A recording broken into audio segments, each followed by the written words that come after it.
요한의 제자들이 이 모든 소식을 요한에게 알렸습니다. 요한은 제자 가운데 2사람을 불렀습니다. 그리고 주님께 그들을 보내어 선생님이 오실 그분이십니까? 아니면 우리가 다른 사람을 기다려야 합니까? 라고 물어보게 하였습니다. 그 사람들이 예수님께 와서 말했습니다. 세례자 요한이 우리들에게 선생님을 뵙고 여쭈어 보라고 하였습니다. 선생님이 오실 그분이십니까? 아니면 우리가 다른 사람을 기다려야 합니까? 그때 예수님께서 질병과 고통과 악한 영에 시달리는 많은 사람들을 고쳐주셨습니다. 또 보지 못하는 사람들도 볼 수 있게 하셨습니다. 예수님께서 요한의 제자들에게 말씀하셨습니다. 가서 요한에게 너희들이 보고 들은 것을 알려라. 보지 못하는 사람이 보고 다리를 저는 사람이 걷고 문둥병 환자가 깨끗해지며 듣지 못하는 사람이 듣고 죽었던 자가 살아나며 가난한 사람들에게 복음이 전파된다고 하여라. 나를 의심하지 않는 사람은 복이 있다. 우리 하나님 앞에 감사와 영광의 박수 한번 올려드렸으면 좋겠습니다. 서울드림교회 주일 2부 예배에 오신 여러분들 다시 한번 주의 이름으로 축복하고 환영합니다. 오늘 하나님의 은혜가 여러분들과 함께 하실 것입니다. 한번 주의 말씀을 같이 듣도록 하겠습니다. 따라해 주시면 감사하겠습니다. 하나님은 나를 사랑하십니다. 나는 그 사랑 안에 있습니다. 하나님은 오늘 나에게 말씀하실 것입니다. 그 말씀에 능력이 있습니다. 그 말씀에 생명이 있습니다. 나의 마음을 하나님께 열겠습니다. 나의 생각을 예수님께 집중하겠습니다. 들은 만큼 변합니다. 들은 만큼 행복해집니다. 그리고 아까 우리 주차 영상 볼 때 거기에 카메오 출연을 해주신 아저씨처럼 생긴 우리 문창식 전사님 안수 받습니다. 목사 안수 받는데 저희가 정말 축하하고 기억해야 될 일이거든요. 그러니까 다음 주 월요일이죠? 다다음 주 월요일 날 우리 문창식 전사님 안수 받으시고 이제 목사님이 되시는데 여러분들 만나시면 축하해 주시고 기뻐해 주시고 해 주시면 감사하겠습니다. 어느 성도님이 저에게 이런 간증을 하시더라고요. 남편이 교회를 같이 다니자라고 전도를 하는데 너무 말을 안 들어줬대요. 너무 오랫동안. 근데 하나님께서 기적처럼 그 기도를 응답해 주셔서 교회 오기를 거부하는 이 무뚝뚝한 남편이 교회를 나오게 되셨대요. 교회를 나왔는데 조금씩 변하면서 남편의 모습이 은혜 가운데로 들어오는 것에 너무 자매님이 감사를 하고 계셨어요. 근데 어느 날 남편이 미국으로 출장을 갔는데 평생 한 번도 해보지 않은 은혜로운 행동을 했다는 거죠. 아내를 위해서 선물을 미국 가서 준비를 처음 평생 해본 거예요. 근데 이제 남편도 거기에 대해서 너무 마음에 감동이 있어서 너무 무뚝뚝하고 말 못하는 남편인데 전화를 하면서 아내에게 이런 이제 인포메이션을 흘렸다는 거예요. 내가 오늘 당신을 위해서 쇼핑을 했다. 남편도 그렇게 좀 자랑하고 싶은 거죠. 아내가 그 말을 듣고 감동했어요. 물어봅니다. 어디 갔는데? 뭐 샀는데? 물어봤다는 거예요. 근데 남편이 이렇게 얘기를 했대요. 그냥 당신이 뭐 집어넣을 수 있는 거 그냥 하나 샀다고. 그러니까 뭐라고 생각하겠어요? 여러분 같은 백이라고 가방이라고 생각하는데 아내가 너무 가슴이 이제 두근거리는 거죠. 맨날 동창회 갈 때마다 자기 동창들은 남편이 사줬어. 솔직히 남편이 안 사줬는데 맨날 남편이 사줬어 얘기할 때 자기는 할 얘기가 없어서 너무너무 가슴이 아팠는데 나도 이제 공창에 가서 남편이 사줬어 할 수 있겠다라고 생각을 하고 남편이 집으로 돌아왔어요. 출장을 끝나고. 그리고 옛날 마치 아이들이 아빠 출장 가방을 이렇게 쳐다보듯이 그 가방만 보이더래요. 그리고 남편이 탁 가방을 열고 그 선물을 꺼내는 순간 여자가 그냥 울어버렸대요. 왜 울었느냐? 본인이 기대했던 그 가방이 아니고요. 미국 크리스천 북스토어에 가면 성경 넣는 가방이 있어요. 거기 바깥에 보면 나의 뜻은 두려움이 아니요 평강이며 이런 성경 구절 써 있는 요거 이렇게 싹 집어 다니고 넣을 수 있는. 그러니까 이분이 처음 예수님을 만나가니까 아내가 너무 예수님을 잘 믿는 여자니까 자기는 나름대로 생각을 해주고 근데 그 자매님이 생각했던 거는 어떤 백이냐면 자기 친구들이 들고 다니는 백인데 그게 나오는 순간 너무 가슴이 속상해서 그냥 눈물을 쏟아버렸대요. 근데 더 기가 막힌 사실은 남편은 아내가 감동해서 역시 예수 믿는 사람은 다르구나. 제가 그 간증을요 남편 따로 아내 따로 들었어요. 아내는 속이 상해서 죽겠다고 얘기를 하고 남편은 목사님 아내가 감동을 해서 우는 거예요. 여러분 남편이 잘못됐나요? 남편이 잘못된 겁니까? 좀 짜긴 했지만 아내가 가지고 있는 아내가 아내에게 한 번도 그런 백을 샀다고 얘기한 적이 없는데 뭐 집어넣는 거라고 얘기를 듣는 순간 그 마음속에 잘못된 기대감이 잘못된 기대가 있으면 실망도 커지게 되어 있어요. 사람들이 하나님을 향해서 상상할 때 참 여러 가지 모습으로 상상을 해요. 왜 그렇게 산신령 같은 모습을 생각하는지 모르겠어요. 하나님은 머리가 하얗고 시험이 길고 뭔가 하얀 옷을 입어야 될 것 같고 어느 누구도 하나님을 상상하면서 젊고 핸섬하고 이런 사람을 상상하진 않죠. 얼마 전에 몇 년 전에 베스트셀러였던 오두막이라고 하는 책이 있어요. 거기에 보면 하나님이 어떤 모습으로 등장을 하냐면 뚱뚱한 흑인 아줌마로 등장을 해요. 그리고 그 책이 좋다라고 하는 얘기를 듣고 그 책을 보았던 사람들이 엄청난 문화적인 충격 속에 빠졌던 기억이 납니다. 어떻게 하나님을 불경스럽게 뚱뚱한 흑인 아줌마로 표현할 수 있나? 왜 그것이 그렇게 큰 문화적인 충격이었을까요? 사람들이 가지고 있는 하나님에 대한 고정관념이 있기 때문이죠. 여러분 사람들이 하나님을 향해서 어떤 생각을 가지고 어떤 이미지를 가지고 있을까? 그 이미지는 대부분 나는 하나님이 이런 사람이면 이런 분이면 좋겠어라고 하는 개인적인 희망 상황에 의해서 쉐입되어 있는 만들어진 이미지일 가능성이 많다라는 거예요. 자, 몸이 아픈 사람은 하나님은 어떤 이미지면 좋을까요? 우리 장로님처럼 마음이 따뜻하고 우리 의료팀장님처럼 마음이 따뜻하고 넉넉한 다른 사람을 잘 고쳐주는 치유의 하나님의 이미지면 좋겠죠. 맞습니까? 어려운 일을 많이 당한 사람이라면 하나님은 뭐든지 품어주고 뭐든지 감싸주고 뭐든지 도와주는 그런 풍성한 이미지면 더 좋을 것입니다. 억울한 일을 많이 당한 사람이라면 다른 사람들에게 뭐 사기를 많이 당해본 사람이라면 하나님은 어떤 이미지면 좋을까? 하나님은 억울한 사람들 도와주고 이 못된 사람들을 심판하고 공의와 정의로 사람들을 심판하는 그런 좀 엄한 하나님의 모습을 가지고 있을 수 있다는 거죠. 그러나 그것은 100% 하나님의 모습이 아니고 정말 우리가 만들어낸 하나님의 일부분의 모습에 불과하다라는 것입니다. 사람들이 믿음을 가지고 있으면서도 자기들이 기대감으로 자기들의 희망사항으로 하나님의 모습을 축소하기도 하고 그리고 그 이미지를 자기 마음대로 만들어가기도 합니다. 세례 요한에게도 그런 실수가 있었던 것을 오늘 본문을 통해서 보게 됩니다. 그가 믿음의 사람이었음에도 불구하고 하나님을 자기 마음대로 그리고 하나님을 자기 마음대로 쉐입하려고 하는 마음이 있었다는 것이죠. 세례 요한에게는 어떤 하나님의 희망사항이 있었을까요? 어떤 하나님을 기대하고 소망했을까요? 나라를 잃어버리고 있었던 사람들이기 때문에 이스라엘을 독립시켜줄 하나님을 기대하는 거죠. 그는 의로운 사람이었기 때문에 이방 민족에게서 지배를 벗어나서 다윗의 왕국의 회복을 해줄 그런 메시아를 기대하고 있었습니다.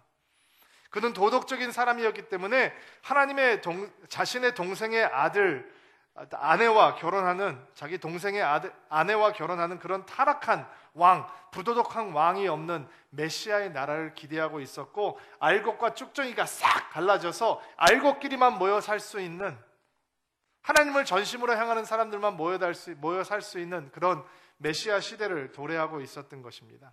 그에게 그런 기대감이 있었다는 것이죠. 이 세례 요한은 메시아의 길을 예비하는 사람이었습니다. 기억하시죠? 사람들이 그에게 물어봅니다. 당신이 메시아입니까? 그때 손을 저으면서 얘기하죠. 나는 메시아가 아닙니다. 나는 그분의 길을 준비하는 사람에 불과합니다. 나는 광야에서 외치는 소리입니다. 나보다 오실 이는 나보다 훨씬 큽니다. 나보다 내 뒤에 오실 분은 나는 물로 세례를 주지만 그분은 성령과 불로 세례를 주실 것입니다. 나는 그분의 신발끈을 풀기에도 부족한 사람입니다. 라고 얘기를 한 만큼 그는 메시아에 대해서 확실한 생각을 가지고 있었습니다. 그리고 예수님께서 그에게 세례를 받으시러 오는 날 그는 엄청난 사건을 목격하게 되죠. 그가 비둘기처럼 성령이 하늘에서 내려오는 것을 보고 예수님이 메시아인 것을 알게 됩니다. 그리고 다른 사람이 들을 수 없었던 소리를 들었습니다. 무슨 소리? 하나님의 소리. 이는 내 기뻐하는 아들이요 내 사랑하는 아들이요 기뻐하는 자니라. 그 소리를 듣고 가슴이 터져버릴 것 같았습니다. 왜냐하면 그는 메시아를 준비하는 사람이었는데, 메시아의 길을 준비하고 있는 사람이었는데 메시아가 나타나신 것입니다. 대단하죠? 얼마나 감격스럽겠어요. 여러분, 이거 말로 설명할 수 없는 거예요. 제가 운동 경기 보는 걸 좋아하는데 제가 머리털 나고 처음으로 마이클 조던이라고 하는 그 농구 선수의 운동 경기를 보러 간 적이 있어요. 처음 그를 직접 보는 날, 그것도 가까이서 보는 거 아니에요. 그 티켓은 비싸니까 멀리 떨어져서 보는데도 가슴이 막 콩닥콩닥 콩닥콩닥 두근두근 거리는 거예요. 그리고 그가 코트로 쓱 들어오는 날, 와, 가슴이 터져버릴 것 같은 거예요. 근데 세례요한의 마음은 예수님을 보았을 때 그 마음과 비교가 안 되는 거예요. 그리고 그는 감옥으로 들어가요. 왕의 미혹을 받고. 그런데도 마음이 어렵지 않아요. 왜? 메시아의 길을 준비해 나왔으니까, 예비해 놓았으니까. 그가 죽어도 이제 괜찮은 거예요. 근데 감옥에서 들어가 있는데 이상한 소문이 들리기 시작해요. 예수님에 대한 소문인데, 예수님의 이 사역이 도무지 자기가 생각하기에는 납득할 수 없는 사역들이 진행되고 있는 거예요. 마태라고 하는 세리가 제자가 됐다라는 소문이 들려요. 이해할 수가 없어요. 예수님 주위에 죄인들이 들끓어요. 죄가 많은 여자들, 죄가 많은 남자들도 복실복실 거려요. 근데 예수님 하나도 어렵하지 않아요. 그것도 좀 납득이 안 돼요. 여러분 기억하세요? 세례요한의 첫째 메시지가 뭐였죠? 회개하라, 하나님의 나라가 가까웠느니라. 바리새인들을 향해서 이 독사의 자식들아 라고 소리를 지르던 사람이잖아요. 근데 예수님은 주위에 막 죄인들로 버글버글 거린단 말이에요. 도무지 납득이 가지가 않는 거예요. 예수님 바리새인들과 논쟁을 벌이는 것도 잘 이해가 안 되고, 그냥 눌러버려야지 왜 그들과 싸우느냐, 납득이 안 되는 거죠. 그리고 오히려 그런 별 볼 일 없는 바리새인들한테 예수님께서 밥 너무 많이 먹는다, 포도주 너무 많이 마신다, 먹보다 술꾼이다, 이런 오해를 듣는 것도 도무지 납득할 수가 없어요. 지난주에 저희가 보았죠. 로마의 백부장의 종을 고쳐주는 장면. 아니, 메시아는 로마 정복군을 몰아내고 이 이스라엘을 회복시켜줘야 되는데, 뭐 백부장을 고쳐주는 것도 아니고 백부장의 종을 고쳐준다는 거, 굉장히 친한 사이처럼 하는 것도 마음에 들지 않는 거예요. 세례 요한이 감옥에서 고민에 빠지게 되는 거죠. 결박당한 것에 대한 분함이나 고생하는 것에 대한 억울함으로 고민하는 것이 아니라, 그가 그렇게 확신했던 메시아가, 그가 기대했던 메시아의 모습이 자기의 생각과 너무 다르기 때문에 그는 고민에 빠질 수밖에 없는 거죠. 아니, 어떻게 메시아가 왔는데 메시아가 이렇게 행동을 할까? 구세주가 왔는데, 그리스도가 오셨는데 어떻게 이렇게 행동을 하지? 라고 생각을 하는 것입니다. 자신과 너무 다른 하나님 때문에 고민하게 되는 거죠. 여러분 그런 고민 해보셨어요? 하나님 때문에 고민해보셨어요? 하나님이 내 생각과 너무 다르기 때문에, 내가 가지고 있는 상식과 하나님이 너무 다르기 때문에 고민해보고 섭섭해보고 삐져보셨어요? 안 한 것처럼 앉아 계시지만 다 있으시죠? 여러분 하나님 때문에 당황해보셨어요? 하나님 어떻게 나한테 이러실 수 있어요? 어떻게 저 사람한테 저럴 수 있어요? 이 세상에서 하나님께서 어떻게 이렇게 하실 수 있어요? 이러면 안 되죠. 하나님의 역할 똑바로 하셔야죠. 이런 생각 안 해보셨어요? 지금 세례 요한이 견딜 수 없이 섭섭합니다. 어떻게 하나님이 이렇게 행동하시나? 그래서 제자들을 예수님께 보내죠. 그의 불편한 마음을 붙들고 있던 질문들을 던지는 것입니다. 18절부터 20절 말씀 같이 한번 읽어볼까요? 시작.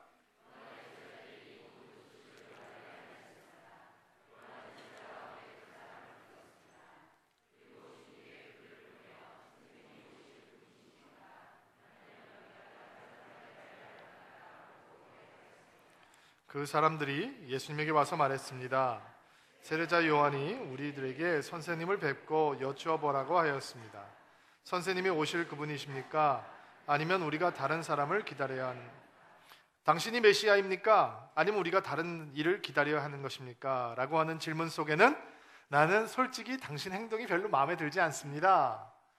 당신의 행동을 납득할 수도 없고 나는 동의하지도 않습니다. 라고 하는 그의 마음이 포함되어 있는 거죠. 그러나 그런 세례 요한의 모습 속에서 여러분과 제가 오늘 놓치지 말고 배워야 할 레슨이 하나 있습니다. 그 레슨은 무엇이냐면 하나님은 절대로 우리의 이해의 대상이 아니다라는 것입니다. 그분은 우리의 이해를 필요로 하지 않습니다. 그분은 우리의 믿음과 신뢰의 대상이 되셔야 합니다. 우리의 마음에 들고 안 들고 그것은 하나님께 중요하지 않습니다. 여러분, 성경은 뭐라고 설명하는지 아십니까? 여러분과 하나님의 생각이 하늘과 땅이 다른 것처럼 차이가 있다라고 얘기합니다. 동해과 서가 먼 것처럼 우리와 하나님의 생각은 다릅니다. 그런데 우리 인간이 어떻게 하나님을 이해하고 하나님을 동의하고 하나님의 길을 완전히 설명할 수 있겠어요? 어떻게 우리 같은 한계가 있는 인간이 하나님의 길이 다 마음에 들겠습니까? 그럴 수 없겠죠. 그럼에도 불구하고 하나님을 믿을 수 있고 의지할 수 있고 신뢰할 수 있는 것입니다. 좀 더 생각해 볼까요? 아브라함이 어디를 가는지 알고 떠납니까? 모릅니다. 65세 된 사람에게 왜 하나님께서 떠나라 하는지 설명할 수 없습니다. 아이가 태어난다, 언제 태어날지 모르는 아이를 놓고 기다립니다. 그가 왜 이렇게 오랫동안 기다려야 되는지 설명할 수 있을까요? 아니요, 설명하지 못합니다. 이해할 수 있을까요? 아니요, 이해하지 못합니다. 100세 때 주신 하나님의 아들을 이삭을 이제 시간이 또 지난 다음에 그 모리아산에서 죽여서 번제물로 바쳐라 라고 하는 하나님의 황당한 요구를 아브라함이 설명할 수 있을까요? 이해할 수 있을까요? 납득할 수 있을까요? 못합니다. 그럼에도 불구하고 그는 열국의 아비, 믿음의 아비가 되는 것입니다. 여러분, 이집트를 탈출한 모세가 40년 동안 왜 약속의 땅으로 들어갈 수 없었는지, 그가 왜 불평불만인 히브리인들과 그렇게 고생을 해야 되는지, 그래서 처음부터 이집트에 들어가지 않는다고 얘기했는데 하나님께서 손 집어넣어라, 손 빼봐라, 문둥병자가 됐다, 문둥병자가 안 됐다, 지팡이 던져라, 뱀이 됐다, 뱀이 안 됐다, 온갖 쇼를 다 하게 하시고, 그리고 내가 하나님 안 간다고 그랬잖아요. 들여보냈으면 그럼 빨리 약속의 땅에 들여보내주셔야죠. 40년 동안 이게 뭐예요? 나는 죽도록 고생하고 약속의 땅 멀리 쳐다보고 너무 좋지, 근데 너는 못 들어가. 그런 하나님의 말씀을 과연 모세가 설명할 수 있었을까? 이해할 수 있었을까? 납득할 수 있었을까? 그럼에도 불구하고 성경은 모세가 하나님과 친구처럼 얘기했다라고 얘기를 합니다. 여러분, 주인의 아내의 유혹을 물리쳤으니까 칭찬을 들어야 되는데 감옥에 가서 10년 동안 넘도록 고생하는 요셉이 과연 하나님의 섭리를 이해할 수 있었을까요? 납득할 수 있었을까요? 설명할 수 있었을까요?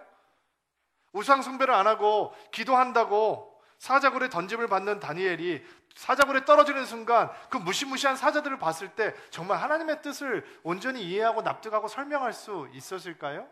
여러분, 하나님은 한 번도 우리의 이해의 대상이 되기를 원하지 않으십니다. 하나님은 신뢰의 대상이요, 아멘. 의지의 대상이요, 아멘. 믿음의 대상인 것입니다. 여러분, 세례 요한은 예수님을 믿었습니다. 그런데 자기 수준으로 하나님을 이해하려고 하고 설명하려고 하고 해석하려고 하다 보니까 의심의 나락으로 떨어져 버리는 것입니다. 여러분, 구약을 배우는 사람들에게 가장 말씀이 뜨겁게 다가오는 부분들은 어떤 부분이었을까요? 예수님 당시 구약을 공부하던 사람들이 가슴을 뜨겁게 하고 받아들이며 빨간 줄을 치던 말씀은 어떤 말씀들이었을까요? 바로 해방에 대한 말씀이죠. 이집트에서 모세를 들여보내서 해방을 해주셨던 것처럼, 바로를 뭉개셨던 것처럼 로마를 뭉개주십시오 라는 말씀, 선지자들의 말씀 가운데 특별히 하나님의 백성을 핍박하고 하나님의 백성들을 어렵게 했던 그 이방 민족들이 하나님의 공의로, 하나님의 정의로, 하나님의 심판으로 다 몰락하게 될 것이고 시온의 영광이 회복될 것이다, 이런 말씀을 보면 예수님 당시에 구약을 공부하고 있는 사람들은 빨간 줄 긁고 형광펜 치고 외우고 할렐루야 아멘 했겠죠. 여러분, 우리는 다 우리 상황에 맞는 말씀을 받게 되잖아요. 부부가 부부싸움을 해요. 남편이 혼자 속상해서 성경을 핍니다. 근데 거기 성경에 이렇게 나와 있는 거예요. 아내들아 남편에게 복종할지라, 빨간 줄로 막 밑줄을 팍팍 커요. 막 아멘 아멘 하고 읽는 거예요. 건너방에서 아내가 성경을 묵상하고 있어요. 성경을 보니까 이런 말씀이 등장을 해요. 남편들아, 아내 사랑하기를 그리스도께서 교회를 사랑하신 것처럼 사랑하라. 아내가 거기다가 그냥 막 형광펜을 불면서 다 달달달달 외워요. 눈물이 막 고이기 시작하죠. 애가 아버지한테 야단을 맞아요. 이유 없이 그냥 야단 맞는 거예요. 집에 가서 성경을 펴보니까 아비들아 자식을 노여하게 하지 말라라는 말씀이 나와요. 가슴이 뜨거워지는 거죠. 그 말씀을 들으면서. 우리가 다 그렇잖아요. 말씀이 삐뚤어져서 그런 것입니까? 그렇지 않죠. 말씀을 선택하는 마음이 철저하게 자기 중심적이어서 하나님의 말씀을 받을 때조차도 자기 현실에 필요한 부분만 빨간 줄을 쳐서 편집해서 읽는 것이 문제가 되는 거죠. 그것이 위험한 것입니다. 왜냐하면 그렇게 하면 내 시나리오대로 움직여주지 않는 하나님은 한없이 섭섭하고, 내 시나리오대로 움직여주지 않는 하나님은 늘 섭섭하고 실망하고, 그리고 결국 그분의 신실하심까지도 의심하게 되는 거죠. 비록 세례 요한이 이런 의심의 나락으로 떨어지기는 했지만 그의 모습을 통해서 우리는 의심에 대처하는 사람의 모습이 어떤 것이어야 되는지 배우게 됩니다. 의심을 통해서 어떻게 더 큰 믿음을 나아갈 수 있는지를 배우게 되는 것이죠. 여러분 믿음이 있는데 가끔 의심이 안 생기세요? 생기시죠? 저도 목사인데 가끔씩 생기는데 여러분들은 왜 안 생기시겠어요? 제 믿음보다 크시니까 안 생기려나? 그러나 믿다 보면 가끔씩 우리가 이런저런 의심 속에 빠져들기도 하죠. 그때 어떻게 해야 되는 것입니까? 무시하면 없어집니까? 그렇지 않습니다. 없어지지 않습니다. 우리는 세례 요한의 모습을 통해서 의심에 빠지게 될 때 어떻게 대처하는지를 배우게 되는 거죠. 아주 간단한 원리입니다. 첫 번째 원리는 뭔지 아세요? 질문하는 것입니다. 묻어두지 말고 질문하는 거예요. 감옥소에서 고민해요. 그분이 아닌가? 다른 메시아가 있는 건가? 왜 이렇게 다를까? 혼자 고민하지 않습니다. 제자들을 불러서 예수님에게 보내요. 질문을 던져보는 것이죠. 당신입니까? 우리가 다른 분을 기다려야 되는 것입니까? 세례 요한은 믿음을 가진 사람들이 하나님 앞에서 떳떳하게 질문할 수 있는 진짜 믿음의 모습을 우리에게 보여주고 있는 것입니다. 여러분, 믿음을 가지면 가끔씩 질문이 생깁니다. 그런데 쑥스러워서 입을 닫아버립니다. 혹시 신뢰가 될까 봐, 목사님에게. 혹시 내가 그런 질문을 하면 믿음이 없는 것처럼 비춰질까 봐. 그런데 다른 사람들은 잘 믿는데 왜 나만 그렇게 유독 이런 질문하고 저런 질문하냐. 특별히 부부가 같이 질문하는 경우는 별로 없습니다. 아내가 질문이 생기든지 남자가 질문이 생기든지 하는 경우가 많은데, 특별히 대부분 남자들이 질문이 좀 더 많거든요. 근데 그럴 때마다 아내가 이러죠. 왜 당신은 다른 집 남편은 잘 믿는데 당신만 당신 뭐 그렇게 똑똑했다고, 공부도 잘 못했으면서 막 이런 얘기로 막 누르는 거죠. 근데 세례 요한의 모습을 보면, 여러분, 의심이 우리 안에 쏙 들어오면 그 의심을 따라 들어가면서 끊임없이 하나님 앞에서 질문할 수 있는 것이 진짜 믿음의 모습입니다. 대부분 사람들은 이런 질문을 가지고 있습니다. 하나님이 선하시다면 왜 착한 사람들에게, 믿음의 사람들에게 악한 일이 일어날 수 있을까? 근데 그런 질문을 던지면서 우리는 스스로 이렇게 생각합니다. 내가 굉장히 예리하다. 현대 교육 속에 정말로 내가 예리한 질문을 던지고 있는 거지. 근데 성경을 들어가 보면 수천 년 전에 우리 믿음의 선배들은 동일한 질문들을 던졌습니다. 하나님의 백성이 이렇게 이유 없이 고통받는 이유가 무엇입니까? 하나님 앞에 엄청난 질문들을 던졌죠. 여러분, 의심에 대한 질문을 던지기 시작하면 하나님께서 그 질문에 대해서 다 답을 가르쳐 주시는 거 아닙니다. 그 답을 가르쳐 주셨다면 책 한 권으로 딱 나오겠죠. 그리고 그 책을 읽으면 완전히 설득이 되겠죠. 그러나 항상 2% 부족입니다. 의심을 건너뛰는 것은 결국 믿음으로 건너뛰는 거거든요. 오늘 신우 목사님과 저하고 이번 주에 설교를 준비하면서 이런 의논을 했습니다. 교회를 처음 다녀보신 분들이 많이 있기 때문에 가끔씩 그런 질문들을 던지시는 분들이 있어요. 왜 예수님만이 유일한 길입니까? 다른 종교와 기독교가 뭐가 다릅니까? 왜 다른 종교에는 구원이 없다고 그러고 기독교에만 구원이 있다고 얘기를 하는 것입니까? 하나님이 있다는 것을 어떻게 믿을 수 있습니까? 어떻게 설명할 수 있습니까? 하나님이 선하시다면 왜 착한 사람들에게 악한 일이 있는 것입니까? 이런 질문들이 많이 있잖아요. 근데 그런 질문들을 다 모아놓고 그 질문들에 대해서 답을 하는 책들이 좀 있어요.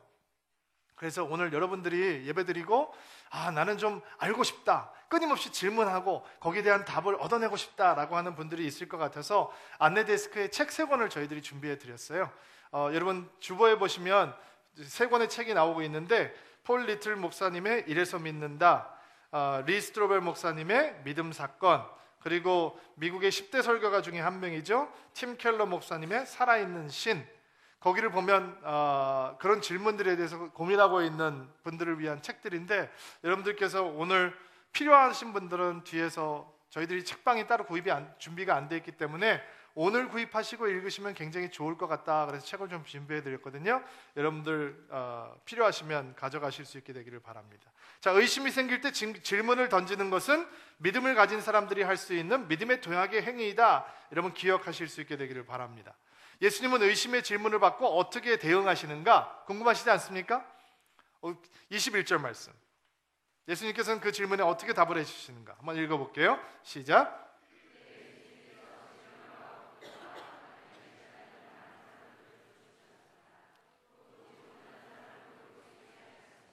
자, 예수님께서 화를 내시지 않았다는 거죠. 세례 요한이 의심하고 질문하기 시작했을 때, 야, 네가 나를 어떻게 생각하는 거야? 네가 감히 나한테 나를 의심해?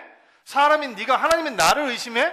이거 너 내가 세례받을 때 성령이 떨어지는 거 봤다며. 네가 네 입으로 얘기했잖아. 내 신발끈을 풀기에도 너는 부족하다고 얘기를 해놓고 이제 나를 의심해? 라고 화를 내시는 게 아니잖아요. 예수님께서 어떻게 주셨다 그러죠? 온갖 질병을 고치시고 악한 연득에 사로잡힌 자들을 풀어주시는 것을 보여주시고 장님이 눈을 뜨시는 것을 보여주셨다는 거예요. 이 세례 요한의 제자들이 항상 예수님에 대해서 소문은 듣고 있었지만 직접 그 능력과 힘과 기적과 이사를 체험할 수 있는 기회는 없었는데 눈에 바로 보는 앞에서 예수님께서 체험할 수 있도록 도와주셨다는 거예요. 예수님의 의심의 처방전, 제일 처음 처방전은 뭐냐 하면 경험하게 해주시는 거예요. 여러분, 어떤 하나님이 가장 파워풀한 하나님이에요? 홍해를 가르신 하나님? 아니에요. 내가 체험한 하나님이 가장 파워풀한 하나님이에요. 여러분, 다른 사람들이 여러분에게 물어봐요. 너 교회 다녀? 하나님 봤어? 예수님 본 적 있어? 너 교회 다니면서 이렇게 하고 뭐 다 할 짓 하잖아. 다 맞는 얘기예요. 근데 여러분들이 이렇게 간증하는 거죠. 그래도 내가 하나님을 경험했어. 내가 하나님을 만났어. 내가 부족한데 해결 안 된 문제가 많은데 내가 하나님의 살아계신 하나님을 만났어. 여러분, 그 간증이 제일 파워풀하잖아요. 거기다 대고는 말 못하는 거예요. 말로 떠들면서 너 기독교 서적에 이렇게 나와 있는 거 알아? 성경에 이렇게 나와 있는, 이렇게 하면 계속 논쟁이 벌어지지만 내가 그분을 체험했어. 내가 하나님을 체험하고 내가 변했어. 내 마음에 평강이 임해왔어. 내가 사랑하기 시작했어. 내가 용서하기 시작했어. 내 인생의 목적이 바뀌었어. 야, 내가 살아있는 이유가 이거더라 라고 간증하는 사람들의 간증이 가장 파워풀한 것이죠. 예수님께서는 믿음은 직접 체험해야 되는 것이고 하나님은 배우는 존재가 아니라 믿어야 되는 존재이고 경험할 수 있는 존재라는 것을 다시 한번 가르쳐주고 계시는 것입니다. 여러분, 예수님을 체험하실 수 있게 되기를 바랍니다. 기도에 대해서 배우지 마시고 기도하시면 되는 것입니다. 교회에 대해서 자꾸 배우려고 하지 마시고 교회를 체험하시면 되는 것입니다. 은사도 체험하십시오. 은혜도 체험하십시오. 능력도 체험하십시오. 경험하면 달라집니다.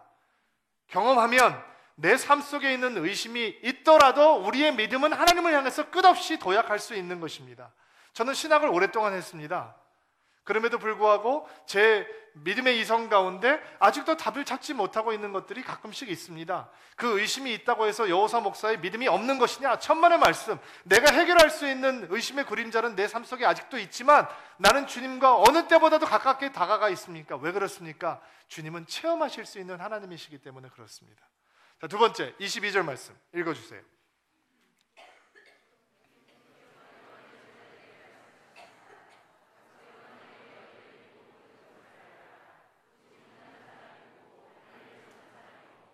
묻는 병자가 깨끗해지며 듣지 못하는 사람이 듣고 죽었던 자가 살아나며 가난한 사람들에게 복음이 전파된다. 자, 예수님의 두 번째 의심을 향한 처방은 확인입니다. 처음에 예수님께서 처음 처방은 체험하게 해주시는 거고 두 번째 처방은 확인시켜 주시는 것입니다. 예수님의 시선은 세례 요한의 기대감을 충족하는 것에 있지 않습니다. 세례 요한의 칭찬과 인정을 받기 위해서 예수님께서 이 말씀을 하고 있는 것이 아닙니다. 예수님의 삶의 목적은 그 위대한 하나님의 나라, 그 하나님의 나라가 이 땅에 이루어지는 것에 있습니다. 그리고 예수님께서 지금 말씀하고 있는 바로 이 성경 22절은 예수님께서 태어나시기 전 800년 전에 이사야 선지자가 메시아가 오면 이런 사역을 하게 될 것이다 라고 예언한 사역인데 그 800년 전에 예언했던 그 말씀이 예수님의 사역을 통해서 이루어지고 있다라는 것을 확인시켜 주시는 것입니다.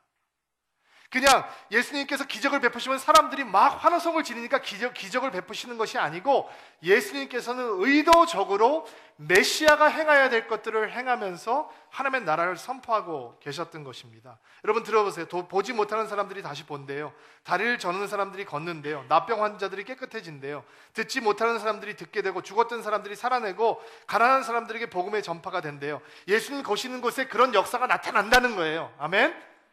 여러분 보지 못했던 사람들이 다시 봐요. 영적으로 장님됐던 사람들, 자기만 보고 살았던 사람들, 영원한 것을 보지 못하고 이 땅의 것들만 보고 살던 사람들이 예수님께서 가까이 오시면 영원한 것이 보이기 시작하는 거예요. 그러니까 다르게 사는 거죠. 다리를 저는 사람들, 다시 걸을 수 없던 사람들, 뛰고 싶지만 뛸 수 없는 사람들, 예수님께서 오시면 안진뱅이 같은 사람들이 점프하고 하나님의 은혜에 향해서 도약할 수 있는 인생이 된다는 거예요. 여러분 납병 환자가 깨끗해진대요. 더러움을 해결하지 못하고 사는 불결한 죄인들이 예수님이 다가오시면 그 죄의 문제를 해결하고 성결한 인생이 된다는 거예요. 치유받은 인생이 된다는 거예요. 귀머거리가 다시 듣는데요. 들어야 할 것을 듣지 못하고 말아야 될 것만 듣고 사는 사람들이, 하나님의 음성을 듣지 못하던 사람들이 예수님을 통해서 다시 하나님의 음성을 듣기 시작한다는 거예요. 죽었던 사람이 살아난대요. 죄 중에 죽었던 사람들이 십자가 보혈의 능력으로 다시 영원한 생명 가운데로 나가는 인생이 된다는 것이 예수님을 만난 사람들에게 일어난다는 거예요. 여러분, 이런 예수님의 터치가 여러분들에게 충만하게 되기를 예수님의 이름으로 축복합니다. 근데 원래 이사야서 61장에는 어떤 부분들 등장하냐면 포로된 자들에게 노임을 준다라는 말씀이 등장하거든요. 근데 예수님께서 세례 요한에게 설명을 하면서 그 부분을 싹 빼요. 예수님께서 저처럼 건망증이 있어서 빼는 걸까요? 의도적이에요. 왜요? 로마 정부가, 로마 정권이, 로마 군사들이 이스라엘 땅에서 물러가는 것 정도가 메시아의 사회라고 오해하지 말라라는 거예요. 하나님의 나라는 로마군이 물러가는 것보다 훨씬 크고 위대하다는 거예요. 하나님의 수준을 인간의 수준으로 이해하지 말라라고 하는 것이죠. 내 수준의 메시아를 기대하지 말라라는 것입니다. 여러분, 얼마나 많이 우리가 하나님을 우리 수준으로 끌어내립니까? 우리 기대감 속으로 가둬버립니까? 메시아는 이래야 된다, 하나님은 이래야 된다, 아니 교회는 이래야 된다, 성도는 이래야 된다, 교회는 이래야 된다, 목사는 이래야 된다, 이런 말을 할 때마다 다 그게 우리의 기대감과 우리의 수준이잖아요. 그러나 여러분, 교회가 여러분의 수준이 되면 안 돼요. 하나님의 수준이 돼야 된다는 거예요. 아멘. 여러분, 저희들이 가끔씩 여러분 마음 아프게 할 때가 있을 거예요. 근데 일부러 그러는 건 아니에요. 목사가 여러분의 수준이 되면 큰일 나요. 사고 쳐요. 목사는 하나님의 수준이 돼야 되는 거예요. 여러분, 성도가 여러분의 수준이 되면 안 돼요. 그러면 세상의 빛과 소금이 될 수 없어요. 성도는 하나님의 수준이 돼야 되는 거예요. 여러분, 사람들이 왜 예수님 때문에 걸려 넘어지는지 아세요? 예수님이 너무 높은 것을 요구하시기 때문에 아니에요. 오히려 예수님을 내 수준으로 끌어내리기 때문에 예수님 때문에 걸려서 넘어지게 되는 거예요. 자기의 한계 속에 빠지게 되는 거예요. 여러분, 예수님의 말씀을 들으시기를 주의 이름으로 축복합니다. 예수님은 의심에 대해서 얘기하시면서 뭐라고 말씀하시냐면 23절에 보니까 나를 의심하지 않는 사람은 복이 있다라고 말씀하셨어요. 의심의 그림자가 쓱 다가와요. 그때 우리는 끊임없이 하나님을 위해서 질문해야 돼요. 여러분 똑똑하시잖아요. 여러분이 이성과 지성을 통해서 답을 얻어가시려고 노력하셔야 돼요. 그러면 하나님께서 체험하게 해주세요. 살아계신 하나님의 능력과 살아계신 하나님의 은혜를 체험하게 해주세요. 그리고 그 은혜의 현장에서 그것이 하나님께서 약속하신 말씀을 성취하고 있는 현장이라는 것을 확인시켜 주세요. 그리고 여러분과 저는 의심이 그림자가 다가올 때 의심 때문에 좌절하는 믿음이 아니라 의심 때문에 더 큰 믿음으로 나아가는 능력의 사람들이 될 줄로 믿습니다. 이번 한 주간도 믿음으로 승리하며 주님과 동행하는 여러분들 되기를 주의 이름으로 축복합니다. 같이 한번 기도합시다. 하나님, 의심에 걸려 넘어지지 않고 더 큰 믿음으로 나아갈 수 있는 믿음의 드림인들 될 수 있도록 축복하여 주옵소서. 예수님의 이름으로 기도하옵나이다.